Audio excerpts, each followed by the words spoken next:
Assalamualaikum warahmatullahi wabarakatuh. Innal hamdalillah nahmaduhu wa nasta'inuhu wa nastaghfiruh wa na'udzu bihi min shururi anfusina wa min sayyiati a'malina. May yahdihillahu fala mudhillalah wa may yudlil fala hadiyalah. Asyhadu an la ilaha illallah wa asyhadu anna Muhammadan abduhu wa rasuluh. Allahumma salli ala Muhammad wa ala ali Muhammad, amma ba'd. Ayyuhal mu'minuna rahimakumullah, usikum wa iyaya nafsi bitaqwallah. Faqad fazal muttaqun haitsu qala ta'ala ya ayyuhalladzina amanu taqullaha haqqa tuqatih wa la tamutunna illa wa antum muslimun.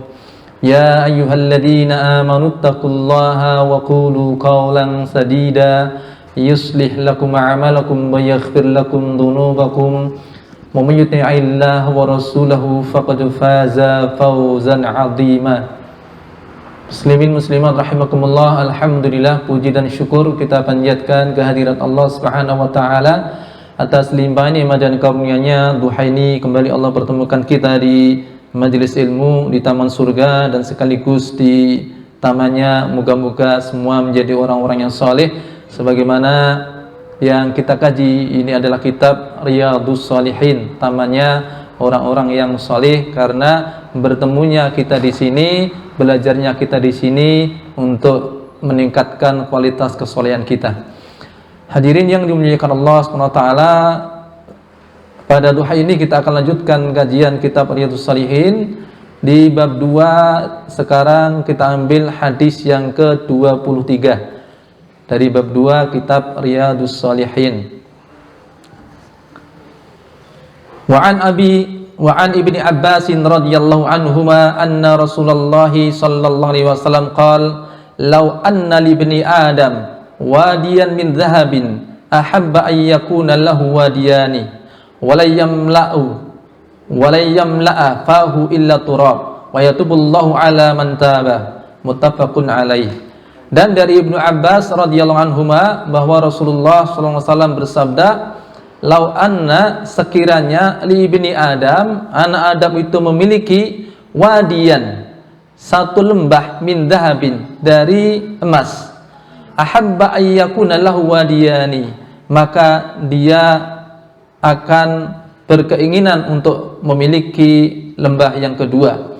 Walayyamla'a fahu illa turab, dan tidak ada yang bisa memenuhi mulutnya kecuali at-turab, yakni tanah di kuburnya. Wa yatubullahu ala man taba, dan Allah menerima taubat orang-orang yang mau bertaubat, muttafaqun alaih. Hadis ini diriwayatkan oleh Ibnu Abbas radhiyallahu anhuma. Maksudnya adalah Abdul Abbas, Abdullah bin Abbas bin Abdul Muttalib. Jadi kalau disebut Ibnu Abbas, itu maksudnya adalah Abdullah bin Abbas, ya. Dan kunyahnya adalah Abul Abbas, bapaknya Abbas, tapi dia juga anaknya Abbas, namanya Abdullah, supaya tidak bingung nanti, ya. Nah, begitupun nanti kalau kita mendapati ada kalimat di dalam sanad hadis atau matan hadis an Ibni Umar, maksudnya adalah Abdullah bin Umar, ya. Maksudnya adalah Abdullah bin Umar. Ini untuk membedakan dan supaya kita paham bahwa putra dari Umar yang menjadi perawi hadis adalah Abdullah bin Umar. Meskipun beliau juga punya anak-anak yang lain. Beliau punya anak namanya Abdurrahman. Bahkan yang namanya Abdurrahman di antara anaknya Umar bin Khattab ada 3. Namanya Abdurrahman semua. Abdurrahman. Sehingga kemudian orang-orang setelahnya membedakan 3 ini dengan kalimat Abdurrahman awal, Abdurrahman tengah, dan Abdurrahman akhir, ya. Abdurrahman siapa? Abdurrahman Umar. Jadi Abdurrahman bin Umar itu 3, ya. Wallahu alam, bisa jadi beliau tabarruk dengan nama karena ahabbul asma'illallahi Abdullah Abdurrahman. Nama yang paling dicintai oleh Allah adalah Abdullah Abdurrahman. Sampai ada nama Abdullah, ada pula nama Abdurrahman sampai 3 ya. Atau ada yang mau mencoba, nanti susah nih ya, dikira apa ini kepencet ulang ya, copy paste ya. Nah, cuman umurnya beda. Nah, begitu ketika disebut Ibnu Abbas, maksudnya adalah Abdullah bin Abbas. Abul Abbas Ibnu Abbas bin Abdul Muthalib, berarti beliau putra dari pamannya Rasulullah. Sehingga hubungannya dengan Rasulullah adalah apa? Sepupu ya. Jadi Ibnu Abbas adalah sepupu dari Rasulullah meskipun secara usia jauh. Ketika Nabi wafat, Ibnu Abbas itu masih berumur sekira 10 tahun ya. Maknanya beliau mendengar hadis dari Nabi yang langsung itu ya sebelum umur 10 tahun. Sebagiannya lagi mendengar dari sahabat ya. Pun begitu beliau menyimpan banyak hadis, sebanyak 1660 hadis diriwayatkan Abdullah bin Abbas. Kalau di ranking di kalangan para sahabat, beliau masuk ranking yang kelima. Ranking yang kelima. Pertama siapa yang paling banyak? Siapa yang banyak? Paling banyak? Abu Hurairah. Kedua? Ya, ini yang biasanya dikenal cuman satu aja ya urutannya ya. Abu Hurairah paling banyak meriwayatkan hadis. Beliau disebut dengan Sahibul Uluf, sahabat yang memiliki ribuan hadis. Ini level keduanya ini disebut dengan Ashabul Alfain, para sahabat yang memiliki 2000-an hadis. Siapa dia? Abdullah bin Umar. Berikutnya Anas bin Malik. Berikutnya Aisyah radhiyallahu anha. Ini Ashabul Alfain. Level 2 ada 3 orang. Level ketiganya ada 3 orang juga, disebut dengan Ashabul Alf, sahabat yang memiliki 1000-an hadis. Siapa tadi? Yang kelima berarti siapa? Ini yang kita bahas siapa? Abdullah bin Abbas bin Abdul Muthalib. Kunyahnya siapa? Abul Abbas. Beliau yang ke-5. Berikutnya Jabir bin Abdullah, dan berikutnya lagi Abu Sa'id Al-Khudri. 3 orang ini di level ketiga memiliki 1000-an hadis. Beliau Ibnu Abbas ini didoakan oleh Rasulullah. Ini sekali lagi pembelajaran bagi kita orang tua, kalau ingin mendapatkan anak-anak kita itu sebagai anak-anak yang mudah dalam memahami ilmu-ilmu syar'i, juga kuat hafalan, kuat kecerdasannya, doakan seperti doa Rasulullah kepada Abdullah bin Abbas ini. Doa Nabi untuk Abdullah bin Abbas. Beliau berdoa untuk untuk Ibnu Abbas, Allahumma faqihhu fiddin wa'allimhu ta'wil. Ya Allah, faqihkan ia dalam ilmu agama dan ajarkan kepadanya ilmu ta'wil. Sehingga pada gilirannya Abdullah bin Abbas tentang kefaqihannya disebut dengan habru hadil ummah, kiainya umat ini, orang yang pengetahuannya luas di kalangan umat ini, habru hadil ummah. Dalam hal tafsir, beliau dijuluki khairu turjumanil Quran, sebaik-baik penafsir Al-Quran. Ini berkah doa dari Rasulullah. Sekaligus ini mengajarkan kepada kita ya, anak-anak kita didoakan dengan doa-doa yang baik, baik doa-doa umum maupun doa-doa yang lebih khusus tentang capaian yang ingin atau keutamaan yang ingin kita targetkan untuk anak-anak kita ya.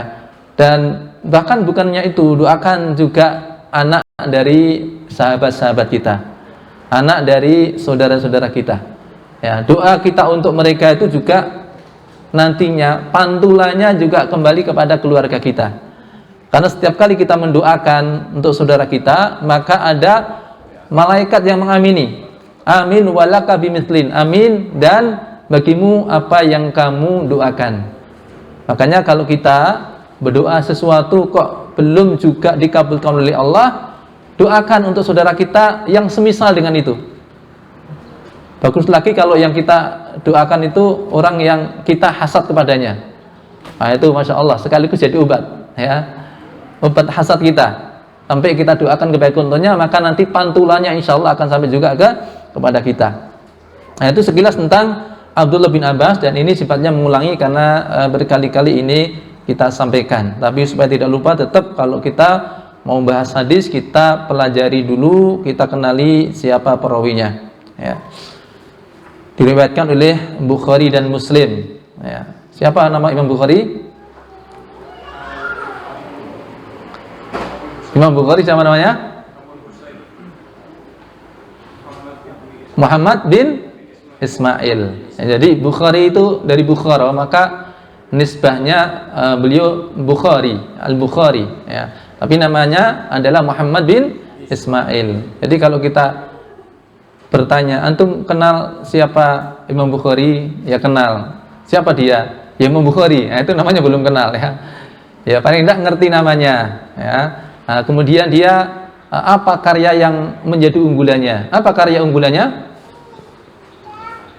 Dia penulis atau penyusun kitab Sahih Al-Bukhari, yang itu merupakan as-sahihul kutub ba'da kitabillah. Kitab yang paling sahih setelah kitabullah adalah kitab Sahih Al-Bukhari, ya. Baik. Anna Rasulullah sallallahu alaihi wasallam qala, bahwa Rasulullah sallallahu alaihi wasallam bersabda, "Lau anna li bani Adam," sekiranya anak Adam itu memiliki satu lembah dari emas. Bayangkan satu lembah. Jadi lembah itu apa batasannya? Jadi kalau ada bukit satu dengan bukit yang lain, atau mungkin sekitaran bukit, ya. Nah, tengahnya namanya lembah, ya. Allah alam, mungkin kalau hitungan kita, ya, 1 hektar, 2 hektar, 3 hektar, ya. Kalau misalnya punya 1 hektar lahan isinya emas semuanya, itu kira-kira sudah banyak belum? Ya. Berapa gram isinya kira-kira? Ya. Hitungannya bukan gram lagi. 1 hektar itu isinya emas semuanya. Ya. Maksudnya emas semuanya gimana? Ya ke bawah. Ya. 1 hektar ke bawah. Ya. Ya, di beberapa tempat di Indonesia sebenarnya juga ada yang seperti itu, ya. Itu sampai dikeruk. Ya. Dulu mungkruk, dikeruk rata sampai kemudian malah jadi kubangan. Ya. Nah, seandainya seseorang memiliki 1 lembah berisi emas, maka dia ingin bagaimana mendapatkan 2 lembah emas, ya.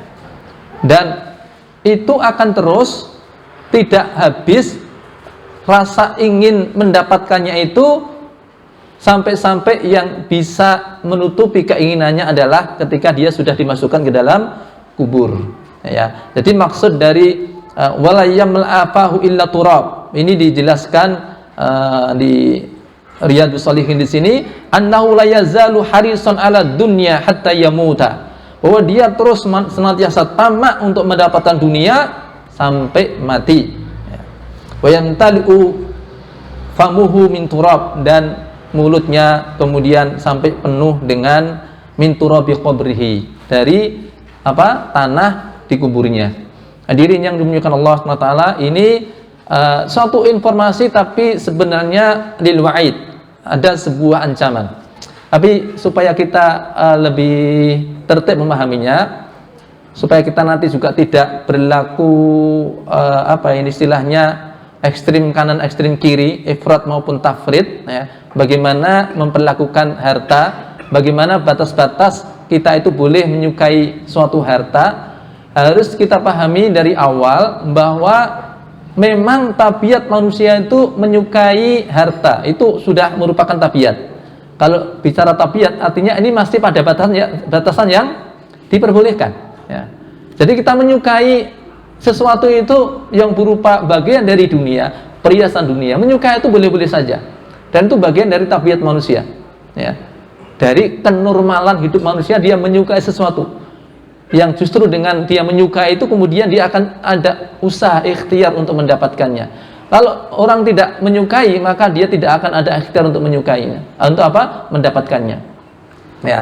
Apa diantara yang disukai manusia? Ya harta, kemudian juga ya secara umum dunia, di mana Allah berfirman, zuyyina lin-nasi hubbus syahawati minan nisa'i wal banina wal qanatiril muqantarah minad dhahabi wal fiddah.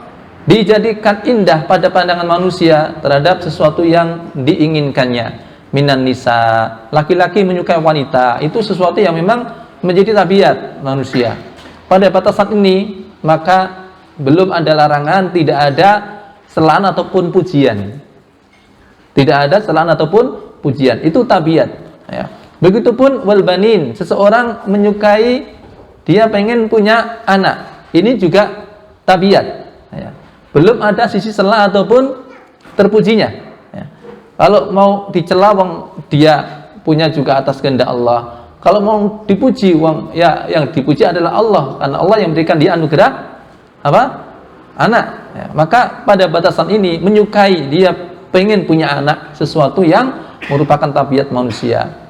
Begitupun wal qanatiril muqantarah, harta yang menumpuk, ya, minad dhahabi wal fiddah, dari emas dan perak. Kalau orang kita mengatakan mas picis rojo brono, ya, itu tabiat manusia menyukai itu. Manusia tabiatnya menyukai hal itu. Wal khailil musawwamah, kuda-kuda pilihan, ya. Baik kuda betulan maupun juga termasuk sekarang ada orang yang suka dengan kuda besi, ya. Kendaraan-kendaraan. Itu bagian dari sesuatu yang merupakan tabiat manusia, menyukai kendaraan, menyukai kuda-kuda pilihan, ya. Kudanya pun juga kuda pilihan, ya. Bukan sekedar kuda, ya. Nah, itu kalau bicara soal keinginan yang wajar, itu merupakan bagian tabiat manusia. Begitupun wal an'am, binatang-binatang ternak, ya. Wal harth, ladang. Orang kalau punya ladang yang luas, ya, di situ ada kebunnya, ada kebun jambu. Wah, kebun jambu ini, ya, bagian timur sana. Nah, itu wajar-wajar saja, dia menyukai, itu sesuatu yang wajar. Kalau sekedar dia menyukai, sekali lagi ini belum ada terpuji atau tercelanya, tapi bagian dari tabiat sekaligus merupakan ujian, ya, sekaligus merupakan ujian. Kapan nanti sesuatu itu menjadi tercela, ya, menyukai harta itu menjadi sesuatu yang tercela ketika, ya, atau mungkin kita lebih bahas pada ambang batas amannya kita menyukai harta seperti apa. Itu aja mungkin. Selebihnya itu berarti udah tidak benar, gitu, ya. Kalau kita kembalikan kepada ambang batas yang diperbolehkan oleh syariat, ya. Ambang batas aman kita menyukai harta dan memiliki harta itu ada setidaknya 3 hal, ya. Ini ambang batas amannya harus kita perhatikan, ya.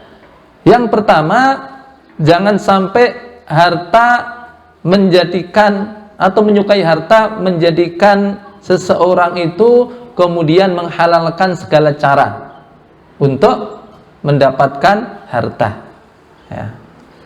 Dalilnya apa? Ya ayyuhalladzina amanu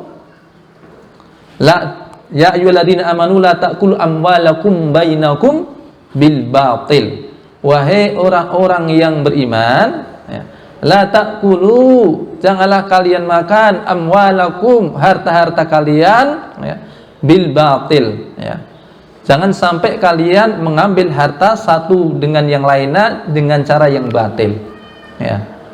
Karena kalau sudah mengambil dengan cara yang batil, ya, maka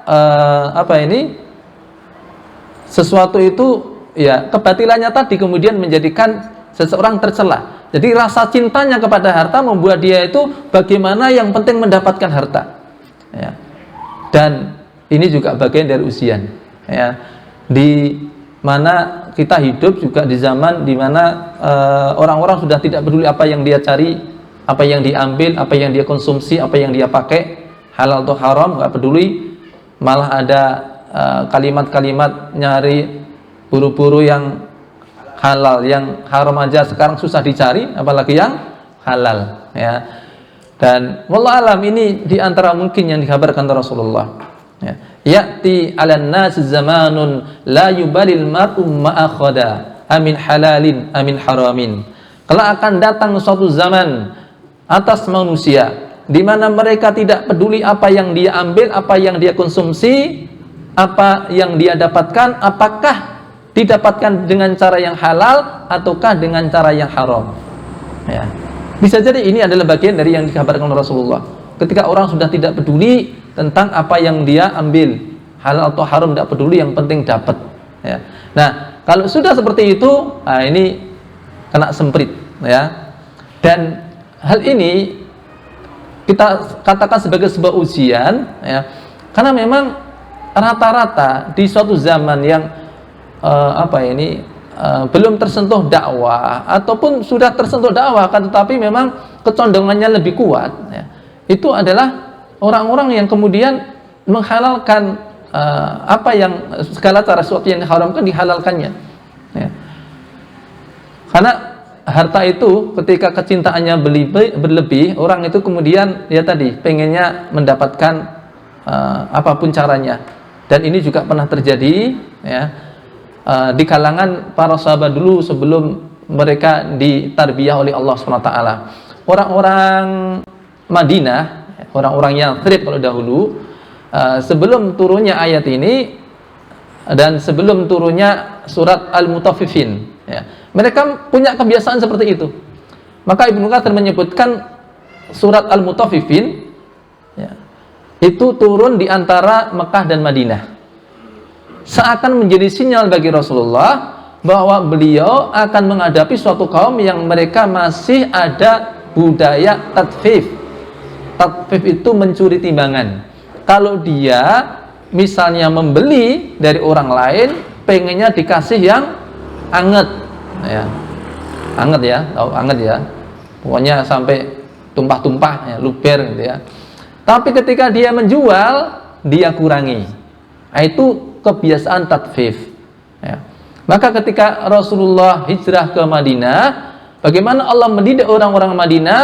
Salah satunya dengan turunnya ayat ini, ya ayyuhalladzina amanu la ta'kulu amwalakum bainakum bil batil. Wahai orang-orang yang beriman, janganlah kalian memakan harta masing-masing kalian dengan cara yang batil. Ini yang pertama, ya. Yang kedua, jangan sampai harta itu menjadikan kalian lalai dari ibadah dan berzikir kepada Allah. Artinya apa? Orang yang sampai tingkatan mencintai harta, ia menjadi tujuan, maka akan menghalalkan segala cara. Atau ketika seseorang itu cintanya kepada harta sangat berlebihan, ya, sehingga ya dia nyaman, enjoy menikmatinya, sampai-sampai kan dia menikmatinya atau menikmati mencarinya, dia lalai dari berzikir kepada Allah Subhanahu wa taala. Maka ini ya 1 dan 2 ini sebenarnya intinya karena hubud dunia yang berlebihan. Jadi kalau kita boleh tambahkan nomor 1 tadi adalah malah kalau melewati ambang batas kecintaan, ya, sehingga itu menjadi tujuan, itu menjadi sesuatu yang paling dicintai, ya, itu sudah kena semprit, itu sudah sudah tercela, ya. Makanya Allah banyak ingatkan di dalam ayat, ya, bagaimana kecintaan manusia terhadap harta ini kemudian menjadikan mereka melewati batas di dalam memperlakukannya, ya, dalam mengumpulkan. Banyak ayat ya yang menyebutkan tentang itu, wa innahu lihubbil khairi lasyadid. Dan bahwa manusia itu lihubbil khairi, benar-benar mencintai al-khair. Al-khair di sini harta. Al-khair yang dimaksud ini adalah harta. Wa innahu lihubbil khairi lasyadid. Ini adalah takkidnya 2. Ya. Lam takkidnya sebagai penguat 2. Wa innahu lihubbil khairi, ya, lasyadid. Nah, ya. Jadi benar-benar dia itu mencintai sesuatu, ya, yang berupa harta tadi, ya. Wa tuhibbunal mala hubban jamma. Kalian itu mencintai harta dengan kecintaan yang amat sangat. Nah, itu sudah dalam bentuk celaan. Kalau kemudian itu sudah menjadi di atas kadar yang sewajarnya, ya, dia betul-betul itu menjadi tujuannya bagaimana memperbanyak harta. Nah, sampai-sampai kemudian melenakan. Ini poin yang tadi saya sebutkan, ya. Sampai-sampai ketika seseorang sibuk ataupun terlampau bersenang-senang, ya, menikmati harta, ataupun dia itu keteletuh kebiasaan dia mencari harta hingga tahu-tahu mati. ya. Tahu-tahu mati, ya. Makanya ada yang menyebutkan di antara para ulama, hadis ini adalah ayat yang mansuh, ya.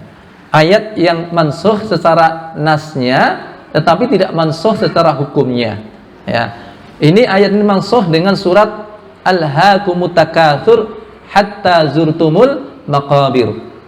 Ya, nanti pembahasan nasih mansuh panjang, ya. Ya diterima gitu dulu aja. Ada pendapat ulama begitu, ya. Dengan turunnya ayat Alhaakumut Takatsur, ini sudah mewakili Alhaakumut Takatsur, ya. Alhaakum maksudnya apa? Telah melenakan kamu, membuat kamu lupa at-takatsur, berbanyak-banyakan harta, ya. Jadi pengennya lebih sugih dari yang lain, ya. Sehingga kegiatannya, aktivitasnya, ya bagaimana mencari, pengen sugih berarti mencari apa? Pesugihan. Mencari pesugihan, maksudnya ya cari sarana-sarana yang bisa apa? Bisa mendapatkan kekayaan. Dan itu yang jadi fokusnya. Kalau dia bisa mengguli saudaranya, wah dia merasa bangga. Ada yang kurang, masih ada yang lebih unggul lagi, wah dia tergopoh-gopoh bagaimana menyainginya. Terus begitu, ya. Sampai tahu-tahu mati, ya. Dia terlena, melenakan dia hartanya, ya. Kesibukan mencari hartanya dari berzikir kepada Allah. Kata zikir pada Allah ini banyak, ya, maknanya. Kalau sebelumnya mungkin perlu kita ingatkan, kenapa harta tidak boleh melenakan kita dari ingat kepada Allah, karena ya Allah yang sudah ingatkan kepada kita, ya ayyuhalladzina amanu la tulhikum amwalukum wala auladukum an dzikrillah, ya. Wahai orang-orang yang beriman, la tulhikum, jangan melenakan kalian harta-harta kalian dan anak-anak kalian dari berzikir kepada Allah, ya.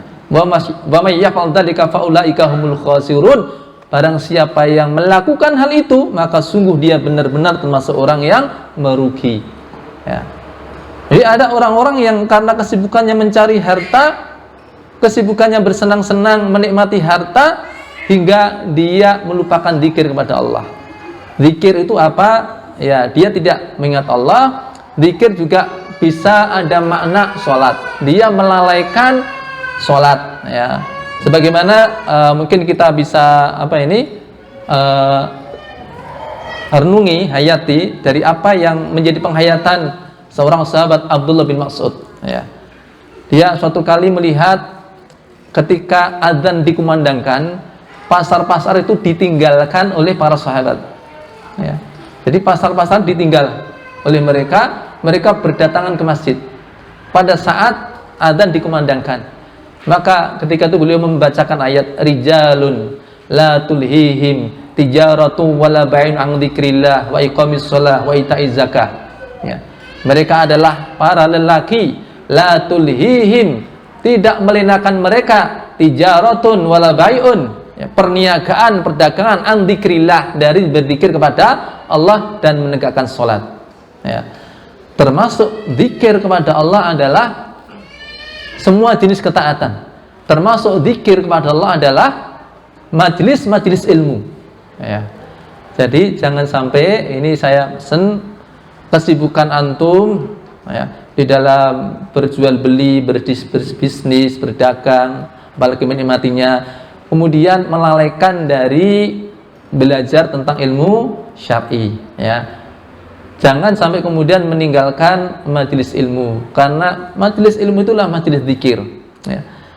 Banyak ulama ketika mensyarah, menjelaskan hadis idza marartum biriyadil jannah farta'u, apabila kamu berjumpa dengan taman-taman surga maka bergabunglah di dalamnya. Qila wa ma riyadul jannah ya Rasulullah, lalu beliau ditanya apa itu taman-taman surga ya Rasulullah, beliau mengatakan hilaqud dzikr, yakni halaqah zikir, majelis-majelis zikir yang dijelaskan para ulama, termasuk di dalamnya majelis-majelis ilmu, karena di majelis ilmu diingatkan tentang akhirat, ya.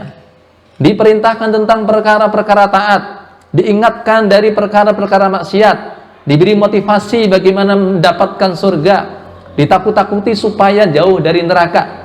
Nah, maka di situ termasuk dari majelis zikir, ya.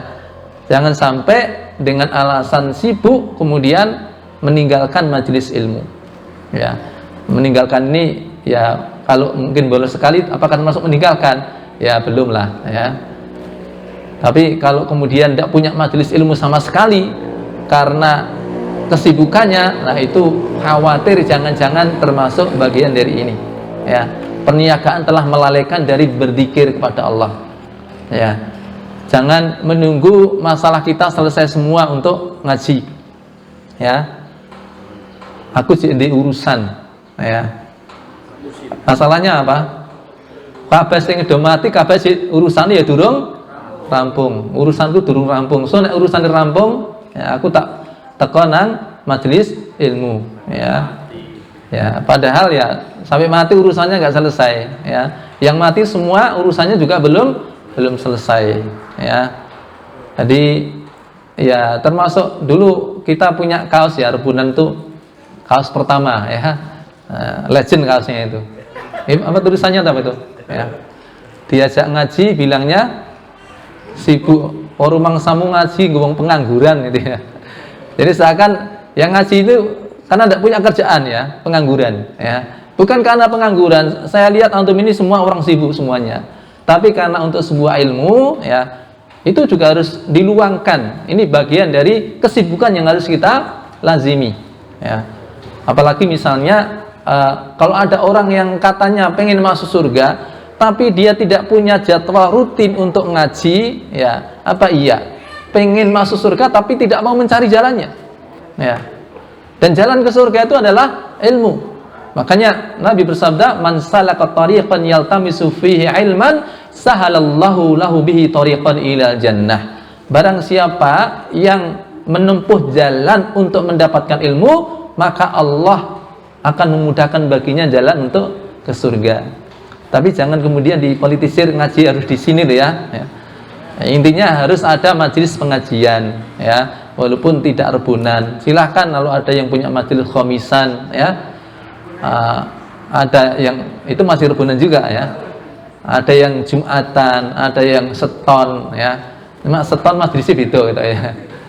Ya, hari Ahad silahkan, ya. Minimalnya sepekan sekali. Ini terutama bagi ibu-ibu, ya. Karena ini hadisnya tentang ibu-ibu ketika mereka meminta kepada Rasulullah, Anda diutus untuk kaum laki-laki dan kaum perempuan, tidak hanya kaum perempuan saja, tidak hanya kaum laki-laki saja. Cuma yang mendengar hadis dari Anda kan laki-laki terus, ya. Kami kapan mendapatkan bisa mendengar pejangan-pejangan Anda? Nah, maka mereka kemudian diperintahkan untuk ngumpul, ya, 1 pekan sekali, ya. Maka ini batasan paling lama, ya. Nah, itu pun untuk ibu-ibu, untuk bapak-bapak mesti nih lebih cepat lagi lah. Jangan hanya 1 pekan 1 kali, ya. Apalagi kalau mau yang mengupgrade diri nantinya jadi orang yang, ya, jadi dai, jadi ulama, nah, itu harus lebih. Imam Nawawi itu 1 hari menghadiri majelis sebanyak 12, ya. 12 majelis, ya. Saudara-saudara, ini majelis keberapa hari ini? Hari ini majelis keberapa? Kedua, ya. Yang pertama majelis apa? Majelis panahan. Majelis panahan, ya. Ya. Majelis ilmu ini yang keberapa? Pekan ini? Maksudnya pertama jangan-jangan pekan ini atau malah bulan ini, ya. Nah, ini sesuatu yang bagian dari majelis zikir, maka hendaknya kita lazimi, ya. Tidak boleh kesibukan kita terhadap dunia dalam mencarinya atau dalam menikmatinya kemudian menjadikan kita lalai dari zikir kepada Allah, ya. Zikir itu, ya, saya ulangi lagi mungkin, zikir itu bisa dengan hati, yakni dengan i'tiraf bi ni'mah, ya, mengingat nikmat-nikmat Allah, ya, mengingat kebesaran Allah, mengingat asma dan sifat Allah, ya. Itu namanya berzikir dengan hati. Ada kejadian apa, dia hadir dalam hatinya hal yang terkait dengan kekuasaan Allah, tentang asma dan sifat Allah. Ketika mendapatkan rezeki, ingat asma Allah Ar-Razzaq, ya. Nah, Begitupun nanti, sehingga ini yang muncul di dalam lisannya ketika berdoa. Nah, itu dzikir dengan hati, mengingat Allah. Di mana dzikir dalam hati ini dalam kondisi sadar di semua tempat itu baik, ya. Makanya Allah berfirman tentang karakter ulul albab, alladzina yadhkurunallaha qiyaman wa qu'udan wa 'ala junubihim. Ya. Orang-orang yang berzikir kepada Allah dalam keadaan apa? Berdiri, duduk maupun berbaring. Itu terus dalam keadaan berzikir kepada Allah. Kalau tidur bagaimana? Bahkan tidur bisa dinilai kita berzikir kepada Allah. Ya. Bisa bernilai ibadah di sisi Allah. Ya. Bahkan para salaf dulu mengatakan, kami mensikapi tidur kami sebagaimana kami sholat. Sebagaimana kami ketika sholat ingin mendapat pahala dari Allah, merupakan bagian dari ibadah kepada Allah, maka tidur kami pun juga dalam rangka ibadah kepada Allah yang kami berharap mendapat pahala dari Allah. Sehingga dalam keadaan tidur pun usahakan niat yang baik, ya. Dengan menghadirkan niat yang baik, saya tidur ini berhenti dari kemaksiatan, saya tidur itu demi untuk menyiapkan kekuatan nanti dalam rangka menjalankan ketaatan kepada Allah, menjaga sehat supaya nanti bisa tetap bisa taat dengan optimal. Itu yang dimaksud dengan apa? Tidur kita juga ada nilai zikir kepada Allah, ya. Bayangkan kalau tidur kita tidak ada nilai ibadah kepada Allah, ya. Itu ya betapa kemudian kita akan boros sekali umur kita, karena konon tidurnya manusia rata-rata itu satu harinya 8 jam, sepertiga hari. Kalau dikalkulasi yaitu sepertiga umur. Kalau umurnya 60 tahun berarti pernah tidur selama 20 tahun. 20 tahun tidur terus, ya. Cuman ini ada jedanya, ya. Tapi bayangkan kalau dikumpulkan akumulasi itu yang sudah umur 60 tahun itu tidurnya sudah 20 tahun. Kalau ini tidak ada nilainya, ya itu seperti es batu yang meleleh, ora kepayan itu, ya. Sangat disayangkan, ya. Nah, kemudian zikir dengan lisan kita. Zikir dengan lisan kita. Itu apa? Makanya kesibukan kita, ya, berniaga kita jangan sampai melelehkan kita dari berzikir kepada Allah, ya. Baik di hati kita maupun di lisan kita. Ya. Bisa kok kita bekerja sembari beristighfar kepada Allah, ya. Kita bertahmid kepada Allah, kita bertasbih, kita bertakbir sembari kita apa? Menjalankan aktivitas kita dalam mencari rezeki, ya.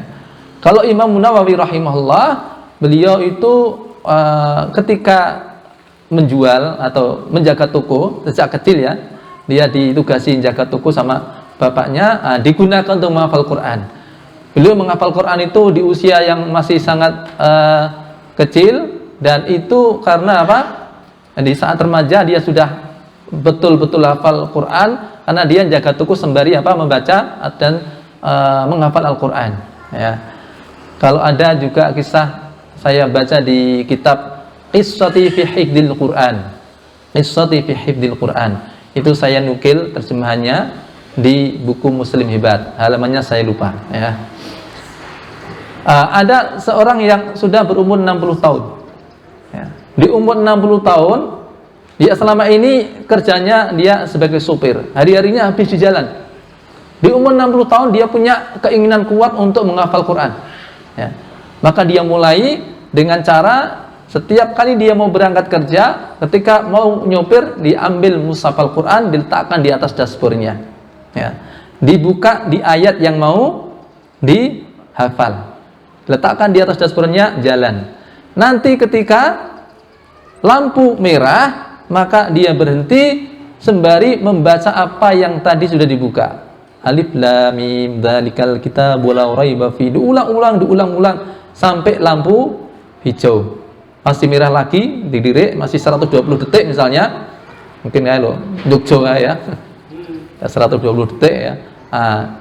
Diulang lagi. Kalau sudah hijau, letakkan di atas dashboard lagi. Saatnya ketika itu dia murojaah, ketika pandangan ke arah depan, ketika dia kembali nyetir, ketika mobil jalan, diulang-ulang apa yang tadi sudah dibaca pada saat berhenti. Dan itu diulang-ulang menjadi kebiasaan dia sampai dia katakan, sepenuh surat Al-Baqarah saya hafalkan di lampu merah. Jadi hafalnya surat Al-Baqarah itu ya, ayat 1 sampai berapa ayat Al-Baqarah? Berapa ayat? 286. Ya, yang penting hafal angkone keri dewi ya. Nanti insyaallah hafal ayatnya ya.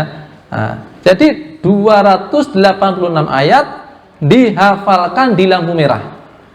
Ya. Tapi jangan berpikir out of the box terus ning selincah loh ya. Bareng ngono kok kene apa? Nyari mushaf Quran, golek perapatan sing ana. Ya. Bang Juni ya. Nanti ngapalke nang kono, sampean ngapalne nang kene ngopo? Jarine nggon pengajian rebunan ya. Nah, bukan masalah perapatan, bukan masalah lampu merah, tapi bagaimana dia manfaatkan waktu. Ya. Quran itu adalah zikir yang paling utama secara mutlak. Adapun nanti secara muqayyadnya, secara amal paling utama di waktu-waktu tertentu ya amal tertentu juga. Secara umum zikir yang paling utama adalah tilawatul Quran. Ya. Tilawatul Quran. Tetapi di waktu-waktu tertentu dalam posisi tertentu bukan yang paling utama. Misalnya apa? Ketika ruku, itu ruku itu malah makruh sifatnya. Ada yang mengatakan makruh, ada yang mengatakan tidak boleh ya. Untuk baca Al-Quran. Jadi masing-masing ada tempatnya. Ya. Maksud dari bacaan Quran itu menjadi seutama-utama zikir itu ya dalam kondisi-kondisi biasa. Ya. Nanti kalau dalam kondisi dituntut ada zikir tertentu untuk dibaca, ya itu yang paling utama. Ya. Baik, hadirin yang demikian Allah, begitupun amal ketaatan secara umum adalah punya mana zikir. Sebagaimana dikatakan seorang tabi'in, murid dari Abdullah bin Abbas, adzikru ta'atullah. Zikir itu adalah mentaati Allah. Faman atau Allah faqad dzakarallah ta'ala. Maka barang siapa yang mentaati Allah, maka dia berzikir kepada Allah Ta'ala. Baik. Saya lanjutkan tadi. Ambang batas aman mencintai harta tadi yang pertama apa? Jangan sampai menghalalkan yang haram. Ya. Yang kedua, jangan sampai melalaikan dari berzikir kepada Allah. Kemudian yang ketiga, hendaknya menunaikan hak harta. Hendaknya menunaikan hak harta. 3 hal ini selagi Anda punya, maka di batas ambang aman. Anda memiliki harta yang banyak, Anda menyukai dan sibuk untuk bekerja. Kalau 3 ini dijaga, aman. Ya. Yang ketiga adalah hendaknya menunaikan hak harta. Ya. Karena pada harta yang ada pada di tangan kita, yaitu di tangan kita, itu dari rekening kita. Tapi sebenarnya itu tidak semuanya merupakan hak Anda. Ya. Wa fi amwalihim haqqun ma'lum lis-sa'ili wal mahrum. Wa fi amwalihim, dan di harta-harta mereka itu haqqun ma'lum, ada hak yang sudah tertentu ditentukan ya. Lis-sa'ili wal mahrum, baik bagi orang yang meminta ataupun orang yang mahrum. Mahrum itu orang yang sebenarnya dia kepepet butuh, tapi dia menjaga kehormatannya, menjaga ifahnya hingga dia tidak meminta-minta ya. Tapi bagi orang yang berkelonggaran, maka wajib untuk memberikan perhatian kepada orang-orang seperti itu ya. Ada anak-anak yatim, mereka tidak meminta-minta, tapi orang yang berkelonggaran tahu kebutuhan mereka, harus ada perhatian ya. Ada orang-orang du'afa, orang-orang yang lemah, orang-orang fakir, orang-orang miskin, mungkin tidak semuanya minta-minta, tapi orang yang berkelonggaran harta wajib untuk berikan perhatian kepada mereka. Ya. Kalaupun kita tidak, karena mungkin prioritas unggulan amal kita lagi atau bukan di situ, yakni mencari, memperhatikan orang-orang yang berkebutuhan. Ya. Setidaknya ada yang memang punya konsentrasi di situ dan kita bisa bergabung menyalurkan ya kepada orang yang punya konsentrasi di situ. Ya. Ada Ustaz Irfan ini biasanya berkudapun sama anak-anak yatim ya, menyalurkan bantuan ke anak yatim, nanti bisa lah sama beliau ya. Ya seperti itu intinya, bahwa pada apa yang kita miliki ya, harta yang ada di rekening kita itu bukan semuanya hak kita ya. Fi amwalim hakum ma'lum lis-sa'ili wal mahrum. Nah, ini 3 hal ya. Apa 3 hal tadi? 1, harta tidak menjadikan menghalalkan segala cara. 2, tidak melalaikan dari zikrullah. Yang 3, tunaikan hak harta. Selagi ini kita lazimi, maka harta yang kita miliki insya Allah aman. Kesibukan kita dalam mencari harta juga insya Allah aman. Tapi ada satu poin lagi yang kalau kemudian kita melaziminya ya, maka bukan saja aman, tetapi itu bahkan bisa menjadi sebuah keutamaan, yakni menjadi unggulan amal. Bisa bedakan ya, batas aman sampai menjadi unggulan amal ya. Apa itu? Yakni ketika seseorang mengelola semua hartanya dengan dasar ilmu syar'i ya. Kalau orang tahu ilmu syar'i, bagaimana mengelola harta yang paling baik, maka dia akan melakukan hal yang terbaik ya. Ini sebagaimana disebutkan di dalam hadisnya Rasulullah tentang macam-macam orang terkait dengan masalah ilmu dan harta ya, di mana beliau bersabda, innamad dunya li arba'ati nafarin. Dunia itu untuk 4 orang ya, 4 lagi ya. Kita pernah belajar kaidah tentang 4 ya, kaidah tentang kebaikan dan keburukan. Masih ingat? Masih ingat ya? Perlu diuji lagi enggak? Ya. Boleh ya diuji ya? Ya, dilanjutkan nanti ya. Innallaha katabal hasanati was sayyiat tsumma bayyana dzalik. Lanjut. Ya, bahasa Indonesia apa-apa ya. Sesungguhnya Allah mencatat kebaikan dan keburukan, kemudian menjelaskannya. 1, apa? Niat baik tidak dikerjakan, pahala 1. 2, niat baik dikerjakan, pahalanya 10 sampai 700 kali lipat sampai kelipatan yang banyak. 3, niat buruk tidak dikerjakan, pahala 1 kebaikan. 4, siapa yang niat buruk dikerjakan mendapatkan 1 dosa. Nah, ini 4 kaidah. Kita belajar 4 kaidah lagi yang ini juga mohon untuk diingat terkait dengan ilmu dan harta. Innamad dunya li arba'ati nafar. Dunia itu untuk 4 orang. Yang pertama, abdin razaqahullahu malan wa ilman. Ada seorang hamba yang diberi rezeki oleh Allah berupa harta dan ilmu. Dia punya harta tapi dia juga punya ilmu ya, ilmu syar'i maksudnya ya. Fahuwa yattaqi fi malihi rabbahu. Yang dia bertakwa kepada Allah dalam berinteraksi dengan hartanya. Wa yasilu fihi rahimah. Dengan hartanya dia menyambung persaudaraan. Wa ya'lamu lillahi fihi haqqan. Dan dia menyadari, mengetahui hak Allah terkait dengan hartanya. Fahada bi afdhalil manazil. Inilah orang yang menempati keutamaan yang paling tinggi ya. Orang yang diberi harta dan juga diberi ilmu ya. Dia mengelola hartanya dengan ilmu, yakni ilmu syar'i, ilmu yang dengannya Allah menyuruh dia mengelola harta secara benar. Begitupun mengikuti arahan Rasulullah bagaimana paling utama menyalurkan hartanya ya. Ini yang pertama, afdhalul manazil ya. Maka kita dapati para sahabat radhiyallahu anhum, mereka yang kaya antusias dalam hal ini ya. Orang-orang fakir ya, Oh, ini orang yang kedua ya. Baik, saya lanjutkan kedua biar nanti pembahasannya bisa bolak-balik ya dan bisa lebih paham ya. Jami' mani ya. Kita ketika dapat penjelasan ada pertanyaan tapi sudah terjawab di situ, itu namanya jami' mani ya. Nah, orang yang kedua, wa 'abdin razaqahullahu ilman wa lam yarzuqhu malan. Fa huwa shadiqun niyyah. Yaqulu law anna li malan la amiltu bi amali fulan.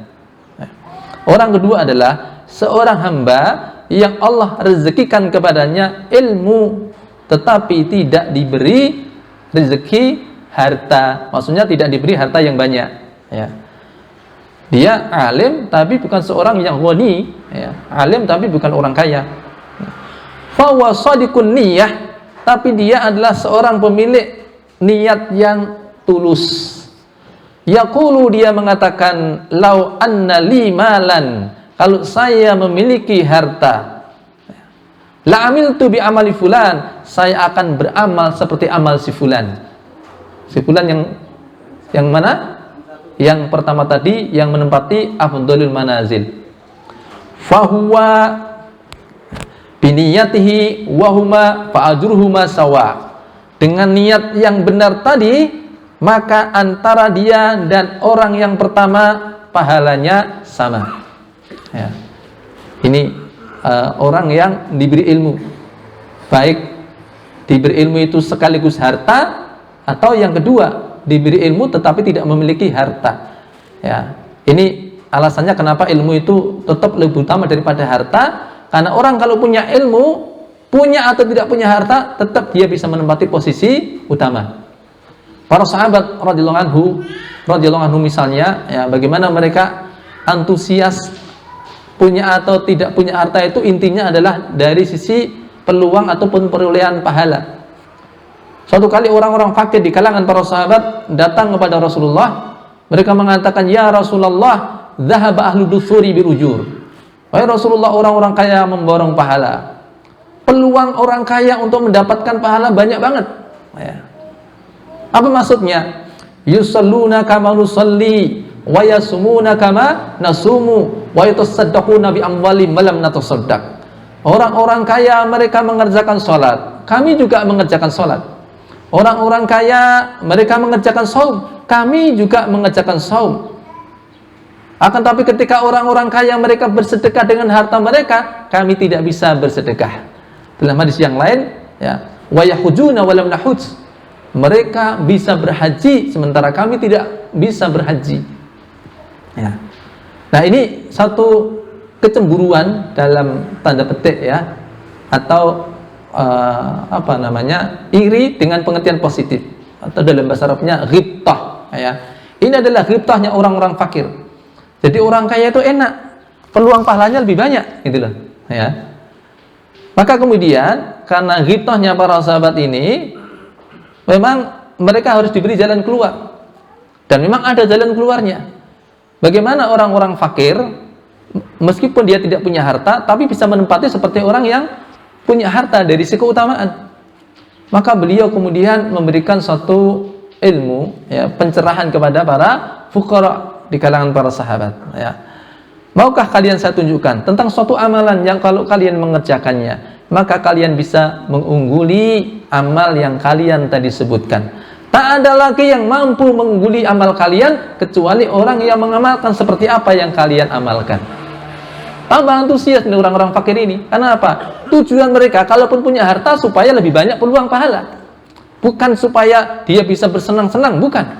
Maka yang dilihat adalah dari sisi peluang pahalanya itu. Kalau kemudian ternyata ada jalan keluar, meskipun kalian dalam keadaan fakir, tapi kalian bisa mengungguli amalan orang kaya, nah itu senang sekali para sahabat. Maka mereka bertanya kepada Rasulullah, apa itu Rasulullah? Apa itu?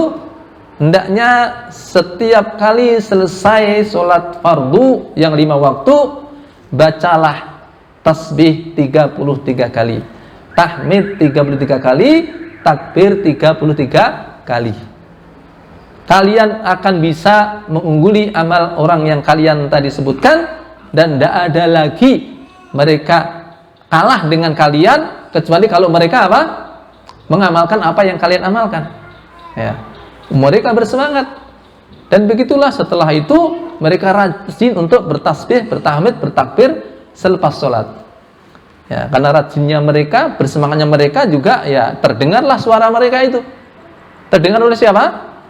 Oleh orang-orang kaya. Ya, ini ngomong fakir udah ngopo lagi. Ya.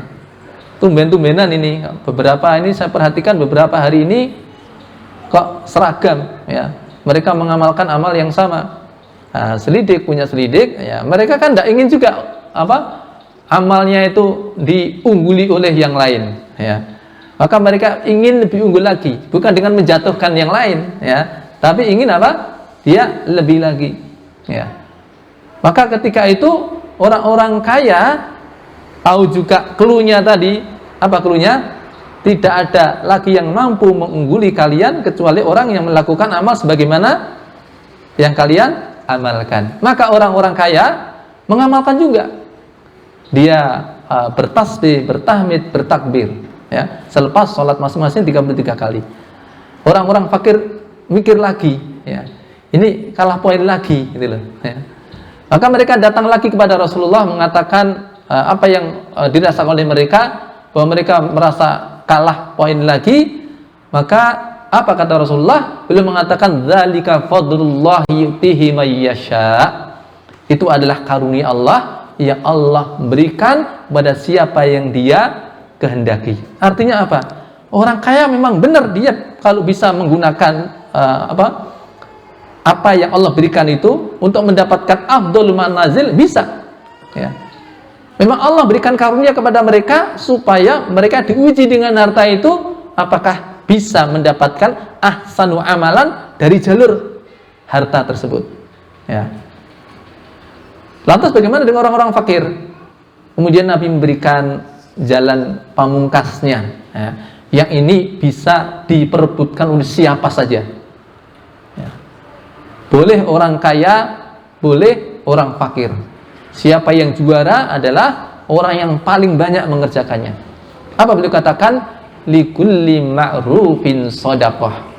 Setiap jenis kebaikan ada nilai sedekah. Setiap jenis kebaikan ada nilai sedekah. Ya. Sementara jenis kebaikan itu macamnya banyak sekali. Ya. Orang-orang fakir bisa mengerjakannya sebanyak yang dia ingin dapatkan keutamaan, dia bisa mengerjakannya. Ya. Makanya kalau kita nanti bicara tentang peluang pahala, maka segala waktu, setiap waktu itu pasti ada peluang pahala di sana, ya. Makanya ketika kita kemarin belajar innallaha katabal hasanat wasayyi'at, supaya kita itu peka terhadap setiap peluang-peluang kebaikan, ya. Enggak ada istilahnya waktu nganggur, itu sebenarnya enggak ada, ya. Kita itu seharusnya antara niat baik dan mengerjakan kebaikan, udah itu terus. Niat baik mengerjakan kebaikan, niat baik mengerjakan kebaikan, ya. Tidak lepas dari itu. Tapi kalau ternyata kondisi berbeda, mak bedungul di depan matanya ada iming-iming maksiat, mak bedungul lah. Lalu apa yang dikerjakan?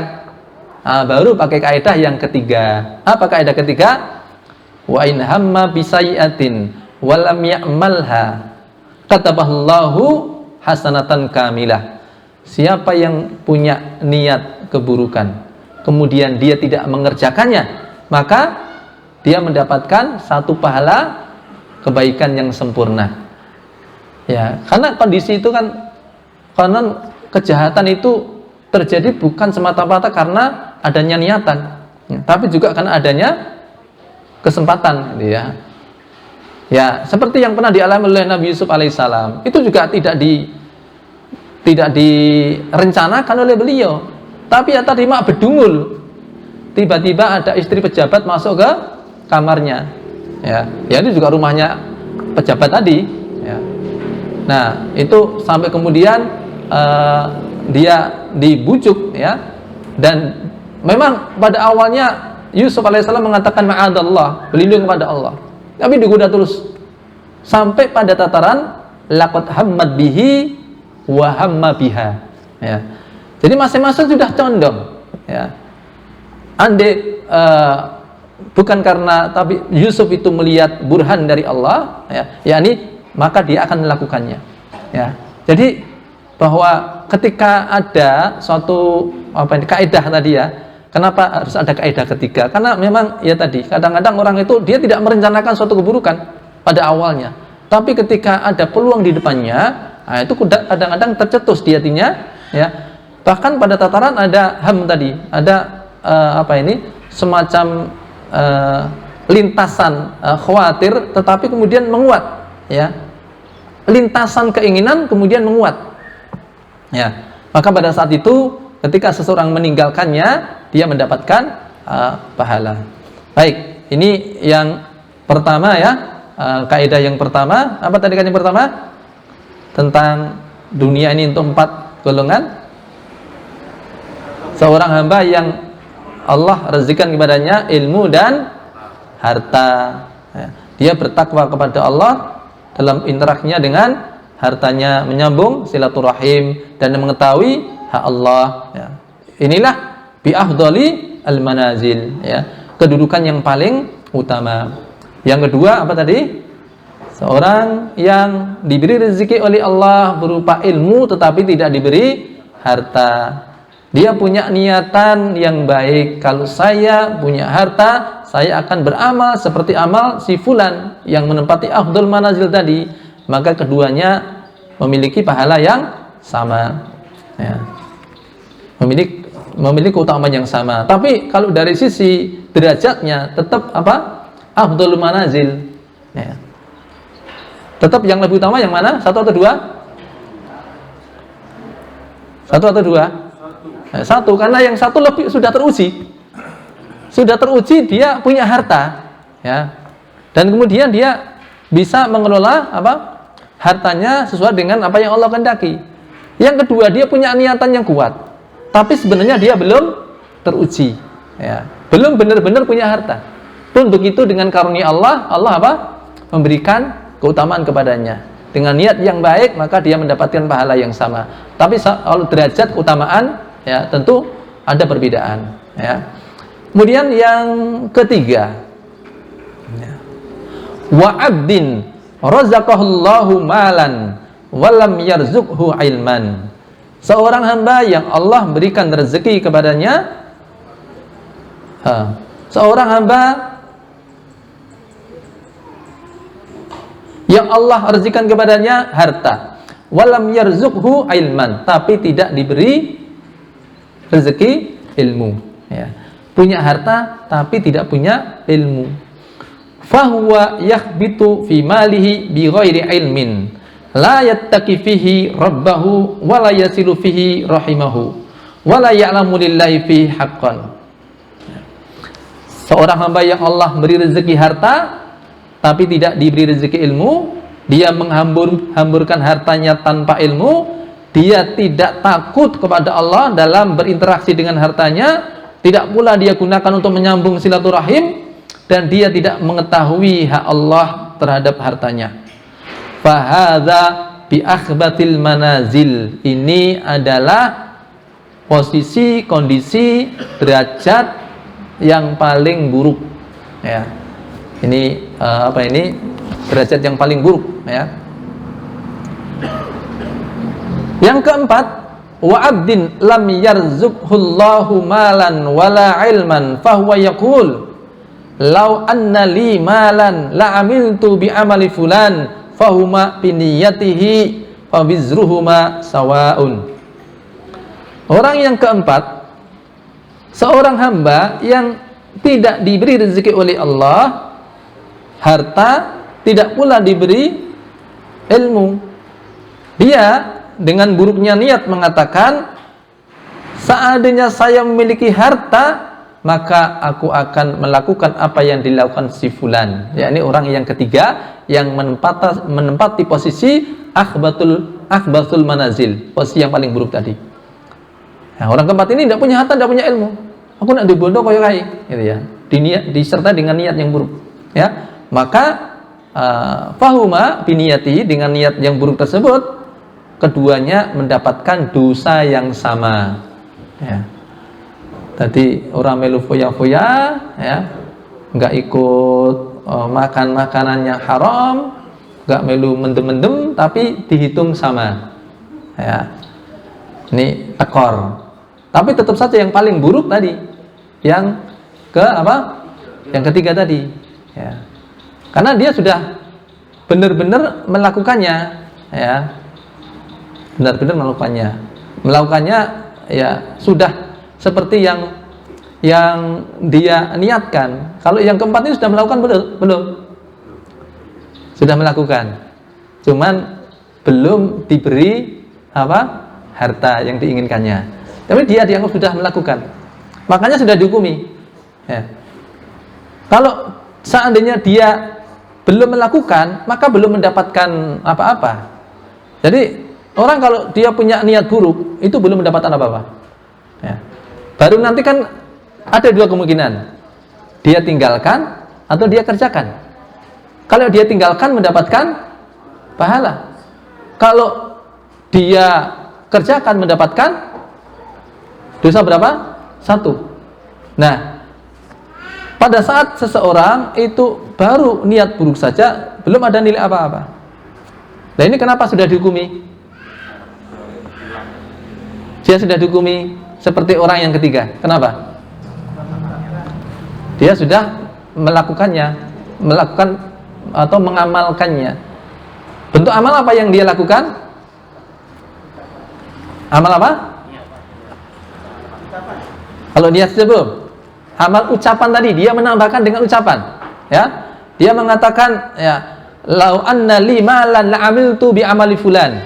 Kalau saya punya harta, maka saya akan melakukan seperti si fulan. Ya. Nah, ini sudah berbuat.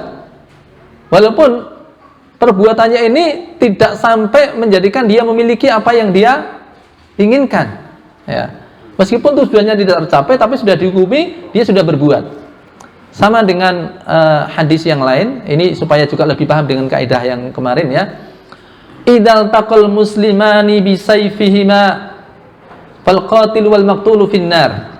Apabila dua orang muslim bertemu masing-masing dengan kedua pedangnya, fal qatil, maka yang membunuh ya, wal maqtul, dan yang terbunuh finnar, sama-sama di neraka.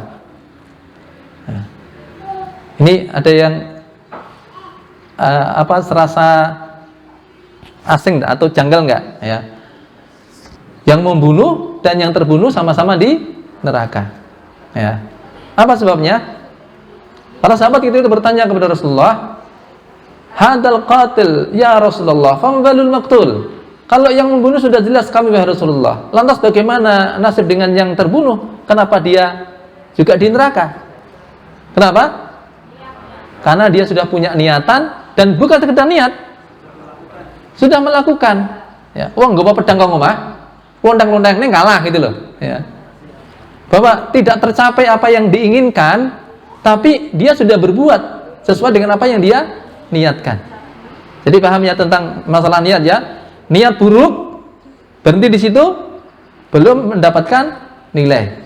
Kalau dia tinggalkan, pahala. Kalau dia kerjakan, 1 dosa. Ya. Nah, ini sesuatu yang harus kita pahami. Makanya ini walaupun hanya ucapan, itu sudah perbuatan. Makanya sudah dihukumi seperti orang yang ketiga, orang yang punya harta dan menghambur-hamburkan hartanya. Ya.